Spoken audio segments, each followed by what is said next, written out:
तो ये जो हमने देखे वो शार्प चेंज के लिए था। सो इडली स्ट्रक्चर जो सबसे पहले हमने यूज़ किया था उसमें subject plus V2 and then L1। Hello guys, जैसे कि हर वीडियो में हम कुछ नया नया सीखते हैं, इस वीडियो में भी जैसा मैंने आपको कहा था कि कुछ वर्ब्स लेके आऊँगा जो आपके राइटिंग टास्क 1 के लिए बहुत ज़्यादा इंपॉर्टेंट होंगे। सो गाइस, इस वीडियो में हम इसी बारे में बात करेंगे।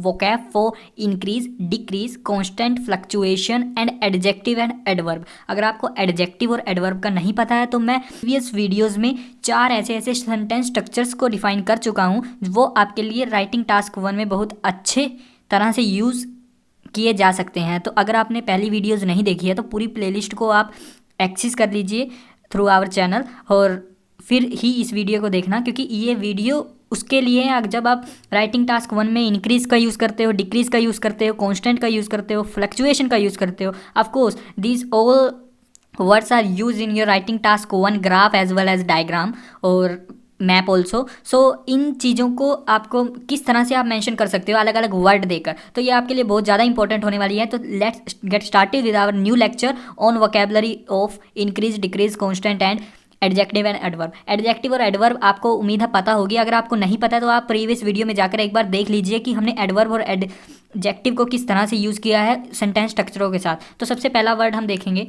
सबसे पहला वर्ड हम इंक्रीज देखेंगे, क्योंकि ऑलमोस्ट इंक्रीज और डिक्रीज का वर्ड का यूज़ हम बहुत ज़्यादा बार करते हैं किसी भी एक फ्लक्चुएशन ग्राफ मिंट आउट कर रहा हो वेरियस पॉइंट्स को। ओके, तो हम सबसे पहले इंक्रीज पर चलते हैं। सो हम इंक्रीज के लिए बहुत से वर्ड लिख सकते हैं। तो इंक्रीज के लिए हम कैसे कैसे वर्ड लिख सकते हैं वो देखिए। इंक्रीज के लिए जो हमारी फर्स्ट वोकैबुलरी होगी वो हम इंक्रीज यूज़ करेंगे। सेकंड राइज, राइज का यूज़ कर सकते हैं हम। Go up, uplift. आप इंक्रीज की जगह इन सभी वर्डों को यूज़ कर सकते हो। Rocket, climb,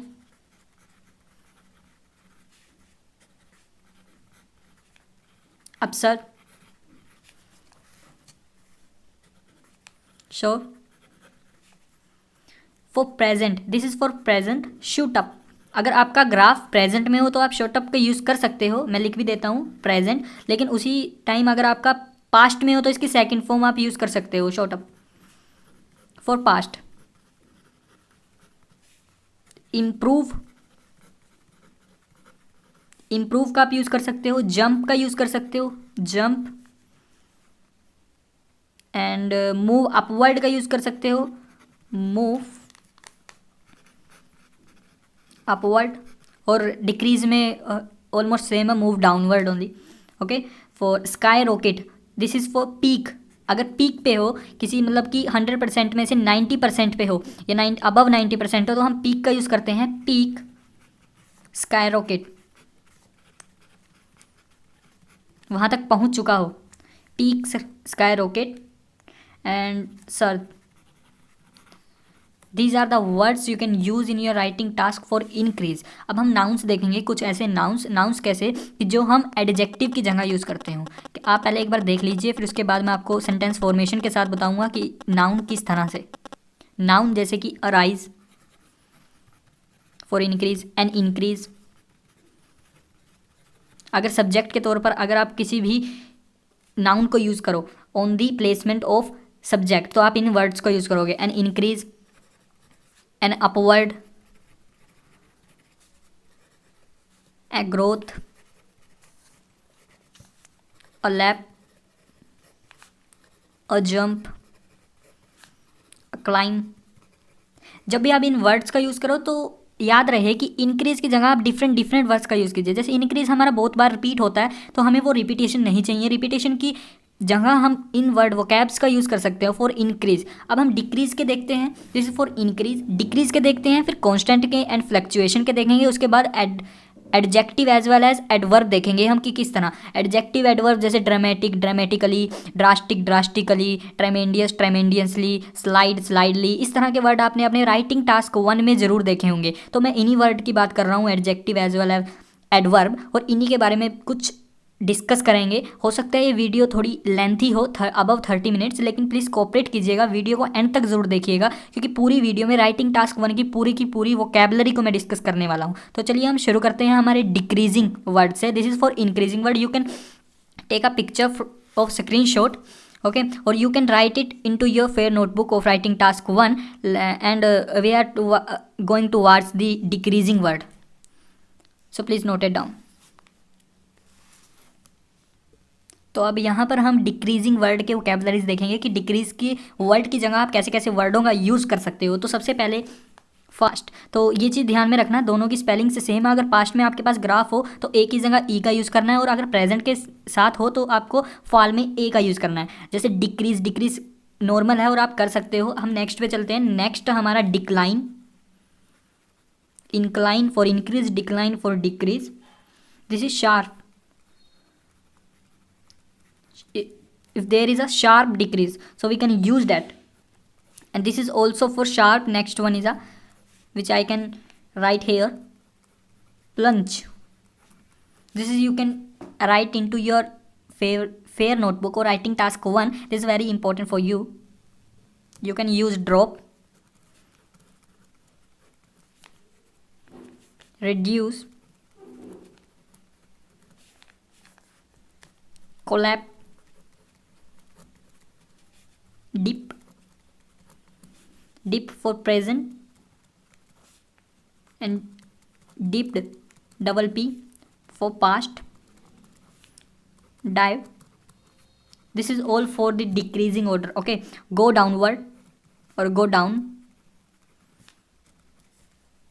okay. For this is for the vocab for the decreasing word, okay. Decrease, if you can use decrease, so replace it with these all words, or someone you want to replace with any word you can, okay. अब noun देखते हैं, noun को हम कैसे कर सकते हैं। Noun जैसे कि a fall, a decrease,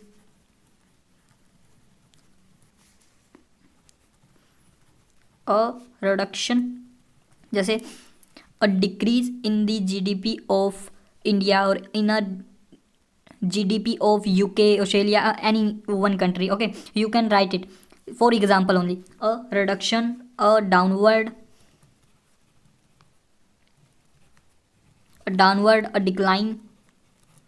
You can use a drop, a slide, a collapse, a downfall. आप किस तरह से इन वर्डों का यूज़ कर सकते हो वो एक बार मैं आपको बताना चाहता हूँ। अगर आप देख सकते हो तो आपकी स्क्रीन पर एक कई स्ट्रक्चर्स शो हो रहे होंगे, structure 1 idli structure, structure 2, structure 3, structure 4। तो इनमें जो एडजेक्टिव और एडवर्ब का यूज़ किया गया है, तो जहाँ एडजेक्टिव का यूज़ किया गया है वहाँ हम इन वर्ड्स का यूज़ करते हैं। Noun, a fall, a decrease, a deduction, a downward, a decline, a drop, a slide, a collapse, a downfall. तो इन वर्डों का यूज़ कर सकते हैं। और आगे वीडियो में आपको दिखाऊंगा कि एडजेक्टिव एडवर्ब पे जब हम जाएंगे तो किस तरह से हम एडजेक्टिव का यूज़ करते हैं और किस तरह से हम एडवर्ब का यूज़ करते हैं। तो ये पूरी वीडियो जरूर एंड तक देखना, क्योंकि पूरी वीडियो में आपको यूज़फुल कंटेंट मिलेगा रिलेटेड टू राइटिंग टास्क 1। और ये पूरी वीडियो देखने के बाद आपको बिल्कुल भी किसी और वीडियो पर जाने की ज़रूरत भी नहीं है, क्योंकि सभी स्पैमिंग कर करके आपको यही कंटेंट प्रोवाइड करेंगे।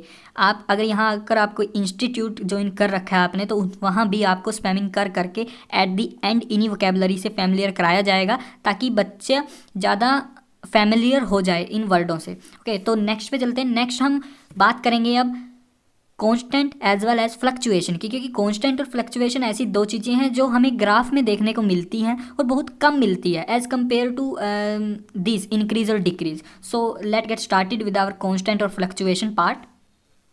तो अब हम मूव ऑन करते हैं हमारे कांस्टेंट वर्ड के साथ। तो कांस्टेंट वर्ड में हम क्या क्या वोकैबुलरी लिख सकते हैं, तो हम शुरू करते हैं हमारे फर्स्ट वर्ड से। तो जो फर्स्ट वर्ड है अब देखिए स्टैटिक। सो स्टैटिक एक वर्ड है जो हम कांस्टेंट को रिप्लेस करके यूज़ कर सकते हैं।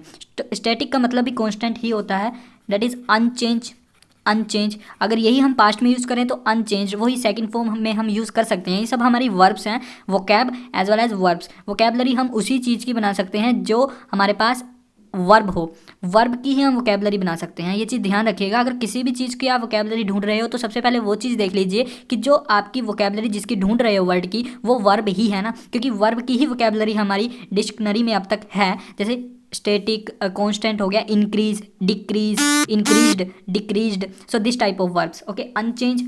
नेक्स्ट पे चलते हैं, level out, level out, level off we can call, level off, remain constant आपने यूज़ किया भी होगा, remain constant,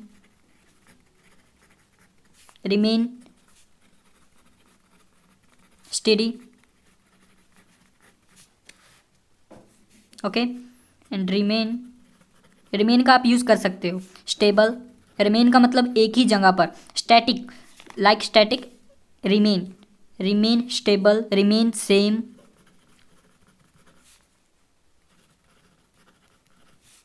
okay, now remain static, आप इन सब वर्ड का कांस्टेंट के उस पर यूज़ कर सकते हो, प्रिपेल,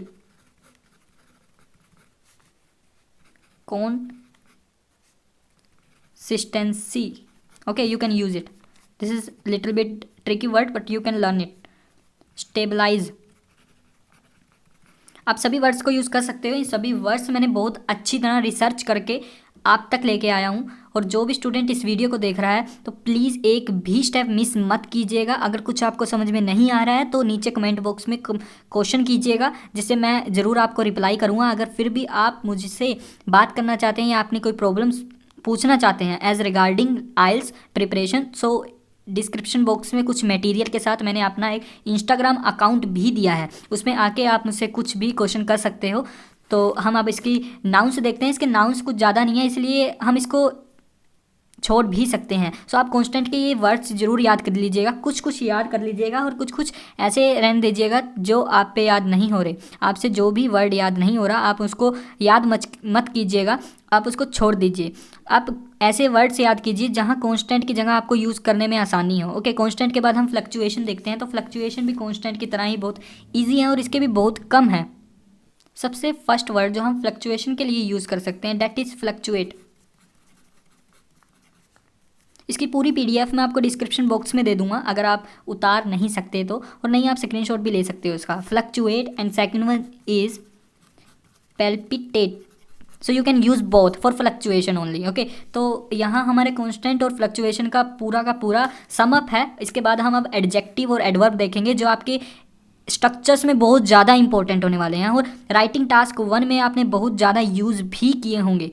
Adverbs as well as adjectives both are very essential for your writing task 1 और for your speaking also। तो ये सभी वर्ड्स को आप अपनी स्पीकिंग में भी यूज़ कर सकते हो, जिससे आपकी fluency as well as your performance also increased in the speaking section. तो कुछ हम फ्रैक्शन भी देखेंगे। फ्रैक्शन जैसे 4% को आप कैसे लिख सकते हो, 24% को अगर ऐसे कहीं परसेंटेज गिवन हो तो ग्राफ में आप कैसे यूज़ कर सकते हो। तो let get started with our another section that is adverb और एडजेक्टिव। सबसे पहले मैं कुछ आपको सेंटेंस दिखाना चाहता हूँ। जो 4 सेंटेंस हमने सबसे फर्स्ट लेक्चर में कंप्लीट किए थे वही 4 सेंटेंस मैं आपको दिखाना चाहता हूँ एक बार, कि उन 4 और 5 सेंटेंस में किस तरह से हम एक बार अपने एडजेक्टिव और एडवर्ब को यूज़ करेंगे। तो हम सबसे पहले वो सेंटेंस देखते हैं। तो गाइज़ ये सेंटेंस फॉर्मेशन वो है जो हम फर्स्ट लेक्चर में ही हम अपने कंप्लीट कर चुके हैं। अगर आपने वो नहीं देखा तो विद एग्जांपल मैं पूरी अच्छी तरह से एक्सप्लेन कर चुका हूँ। आप आई आइकन पर क्लिक करके भी जा सकते हो और पूरी प्लेलिस्ट को एक्सेस कर सकते हो through a link given by in the description box by me. Okay, so ideally structure जो सबसे पहले हमने यूज़ किया था उसमें subject plus V2 and then LY form. LY form is called adverb, adverb is called LY form. तो जहाँ भी LY किसी भी वर्ड के लास्ट में LY होगा तो वो हमारी एडवर्ब होती है। तो एडवर्ब का यूज़ आप इस तरह से कर सकते हो। सब्जेक्ट जैसे एग्जांपल भी दिया गया, द नंबर ऑफ कार्स और the percentage of cars increased slightly. तो स्लाइटली हमारे एडवर्ब हैं। अब मैं बताऊंगा कि एडवर्ब की जगह आप क्या क्या यूज़ कर सकते हो। जैसे यहाँ स्लाइडली है, ड्रामेटिकली है, ड्रास्टिकली है, ट्रेमेंडियसली है। तो बहुत से ऐसे वर्ड्स हैं जो आप इसकी जगह यूज़ कर सकते हो। तो एडवर्ब हमारी ये है। अब आप कहोगे कि एडजेक्टिव क्या है, तो एडजेक्टिव मैं आपको बता देना चाहता हूँ कि इसी के नेक्स्ट सेंटेंस स्ट्रक्चर में हमने एक एडजेक्टिव का यूज़ किया था। जैसे कि ए प्लस एडजेक्टिव, एडजेक्टिव हमेशा ए के साथ आता है, तो नाउन एज अ नाउन आप इसको यूज़ करोगे एडजेक्टिव। ए एडजेक्टिव, वर्ब की फर्स्ट फॉर्म इज और was depending on the graph कि वो पास्ट में है या प्रेजेंट में है, प्लस सीन ऑब्जर्व नोटिस्ड, आप इनमें से कुछ भी यूज़ कर सकते हो, प्लस सब्जेक्ट जो भी आपका सब्जेक्ट है, प्लस वैल्यू जो वैल्यू जहाँ तक कितने % तक वो वैल्यू है। आपको फ्रिक्शन में एक वैल्यू दूंगा मैं, जैसे 4% को क्या लिख सकते हो, 25% को क्वार्टर कैसे लिख सकते हो, और क्वार्टर जैसे आप यूज़ करते हो। प्लस इसमें आप ईयर भी जोड़ सकते हो कि किस ईयर में। ओके, तो अगर ईयर ना हो तो आप वैल्यू यूज़ कर सकते हो, वैल्यू ना हो तो ईयर, और both you can can use it. Okay, तो ये ऑप्शनल आपके लिए, लेकिन यहाँ तक आपके लिए मैंडेटरी है पूरा स्ट्रक्चर आपको यूज़ करना। तो हम एडजेक्टिव का यूज़ करते हैं। एडजेक्टिव का यूज़ कैसे करते हैं हम उसी पर बात कर रहे थे। जैसे कि यहाँ मैंने एग्जांपल दिया है, ए ड्रामेटिक इंक्रीज वो seen in the number of cars from 2000 to 2015। तो ड्रामेटिक का यहाँ यूज़ हुआ है, स्लाइड का यहाँ यूज़ किया गया, तो ये हमारा एडजेक्टिव है। अगर इसी में मैं एल वाई लगा दूं, डबल एल और वाई, किसी में सिंगल एल और किसी में double, depending on the spelling of an adverb और adjective, so you can take a look of that words. अब मैं आपको मेंशन करूँगा वो वर्ड्स कौन कौन से हैं और इनकी जगह आप क्या क्या यूज़ कर सकते हो। जैसे ड्रामेटिक है, ड्रामेटिक के पास पीछे अगर हम एल वाई लगा दें तो वो एक एडवर्ब हो जाएगा। तो ये इतना ही फ़र्क है, सिंपल सा। अब हम देखते हैं कि कैसे कैसे वर्ड आप यूज़ कर सकते हो फॉर योर एडवर्ब और फॉर योर एडजेक्टिव। तो हम अपने एडजेक्टिव और एडवर्ब का यूज़ भी दो तरह से करते हैं। जहाँ शार्प इंक्रीज या शार्प डिक्रीज हो वहाँ हम क्या वर्ड यूज़ कर सकते हैं, और जहाँ मॉडरेट, नोट लो, moderate increase, slight increase, slight decrease हो तो वहाँ हम कैसे यूज़ कर सकते हैं। जैसे कि यहाँ अगर शार्प इंक्रीज हो, दिस इज़ अ ग्राफ, और शार्प अगर इंक्रीज हो तो हम शार्प इंक्रीज किस तरह से यूज़ कर सकते हैं। Sharp increase that is this is a sharp decrease and now sharp increase, sharp decrease, increase, this is called a fluctuation. So that type of fluctuation is called in sharp. Sharp, okay, sharp के लिए हम कैसे use करेंगे। और फिर उसके बाद lower, अगर लोअर को हम मॉडरेट कहते हैं तो मॉडरेट हो, जैसे this is a moderate, okay, this is a moderate, note a sharp, this is a moderate. Okay, तो अब शार्प के लिए देखते हैं। सबसे पहले शार्प के लिए हम ड्रामेटिकली यूज़ करते हैं एडवर्ब, स्पेलिंग आप देख लीजिएगा, ड्रामेटिकली, रैपिडली। और ड्रामेटिकली अगर आप एडजेक्टिव में यूज़ करो तो dramatic, dramatic, okay, you can use dramatic. और अगर रैपिडली अगर यूज़ करो तो rapid for adjective, you can use it. Okay, जो सेंटेंस स्ट्रक्चर आपको बताएं अगर आप उनमें ऐसे ऐसे वर्ड्स का यूज़ करोगे तो यकीन मानो कि आपके अगर 3 out of 3 bands writing task 1 है तो आपके 3 में से 3 बैंड कहीं नहीं गए अगर आप इन वर्ड्स का यूज़ करोगे तो। रैपिडली, रैपिडली के बाद हम शार्पली का यूज़ करेंगे, शार्पली। और ऐसे वर्ड्स आपने सुने भी होंगे अपने राइटिंग टास्क 1 में लिखते समय या सैम्पल आंसर देखते समय। शार्पली के बाद quickly we can use, and there is a quick, speedily, okay, there is a speed,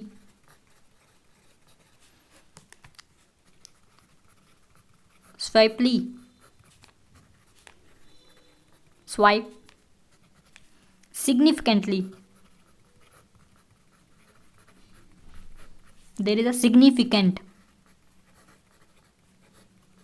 you can use it, considerable, BLY, there is not E, there is E, considerable, considerable, there is a noticeably, noticeably, and there is a noticeable. Okay, you can use it both. So noticeable, spelling आप ध्यान से लिखिएगा।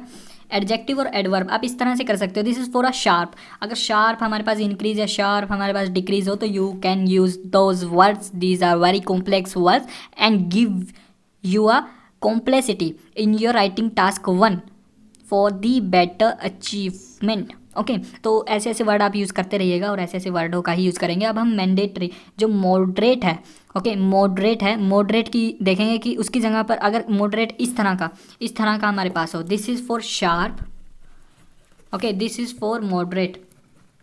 अगर moderate हमारे पास change हो तो हम किस तरह से देखेंगे। चलिए उसके कुछ थोड़े से वर्ड्स देखते हैं। तो ये जो हमने देखे वो शार्प चेंज के लिए था। अब हम मॉडरेट चेंज पे जाते हैं और मॉडरेट चेंज पे देखेंगे हम कैसे कैसे वर्ड को यूज़ कर सकते हैं। तो as well as sharp change के साथ आप मॉडरेट यूज़ भी यूज़ कर सकते हो। और इसके बाद कुछ स्ट्रक्चर्स देखेंगे, कुछ फ्रिक्शंस देखेंगे। तो एंड तक वीडियो को ज़रूर देखना। अगर आपके पास अभी टाइम नहीं है तो वीडियो को चाहे डाउनलोड कर लो और उसके बाद देख लेना, लेकिन it's a mandatory for you guys for writing task 1 for the IELTS students. So सबसे पहले वर्ड पे चलते हैं। पहले वर्ड मॉडरेट के लिए हम यूज़ करते हैं moderately, and for adjective is a moderate, this is M। और इसकी पूरी की पूरी PDF आपको डिस्क्रिप्शन बॉक्स में मिल जाएगी। तो ये मत कीजिएगा कि डिस्क्रिप्शन में ही चले गए, तो सबसे पहले आप आके पूरी वीडियो देखिए, तब तक आपको समझ में नहीं आएगा तो PDF का कोई मतलब नहीं होगा। Gradually, gradual, progressively, progressive, सिक्वेंटली,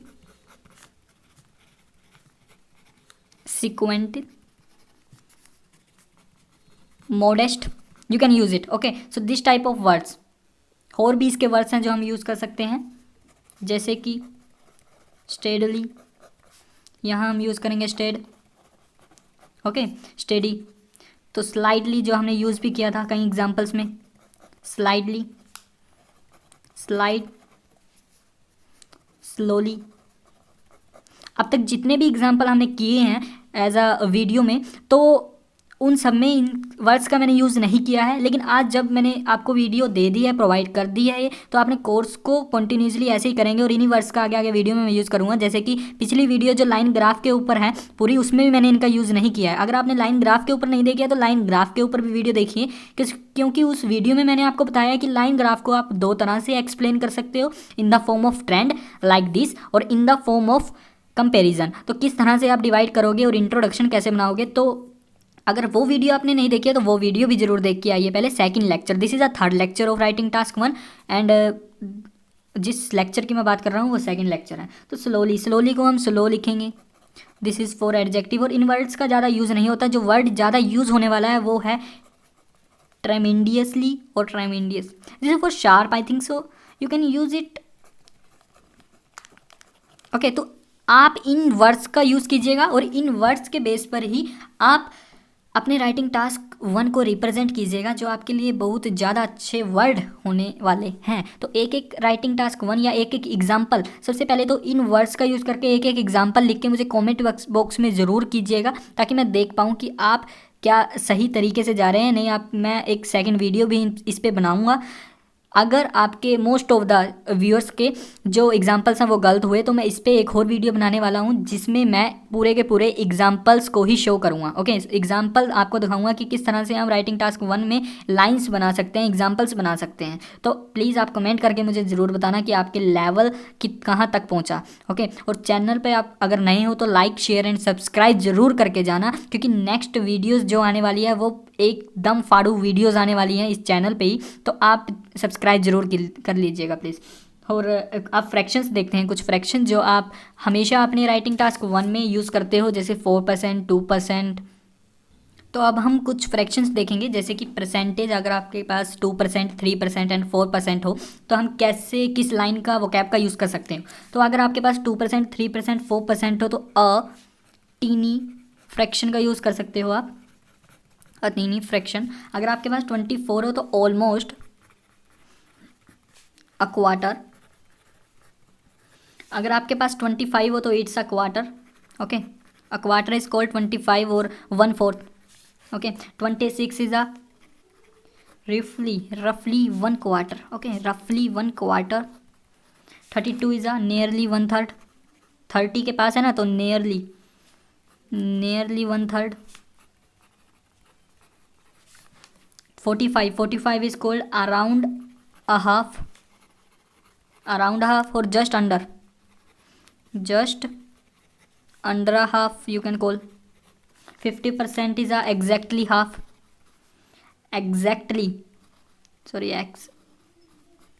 spelling देख लेना, exactly half, just over a half. 51 is a just over a half. अगर कुछ ज़्यादा हो, जैसे कि क्वार्टर, हाफ, ये हमारे पास फिक्स है। अगर इससे थोड़ा ज़्यादा हो तो हम लिख सकते हैं just over a half, just almost. अगर थोड़ा हो तो ऑलमोस्ट का यूज़ कर सकते हैं, और अगर ज़्यादा हो तो ओवर का यूज़ कर सकते हो, जैसे मैं कर रहा हूँ इस टाइम। तो अगर 73 आ जाए तो नियरली 3 क्वार्टर।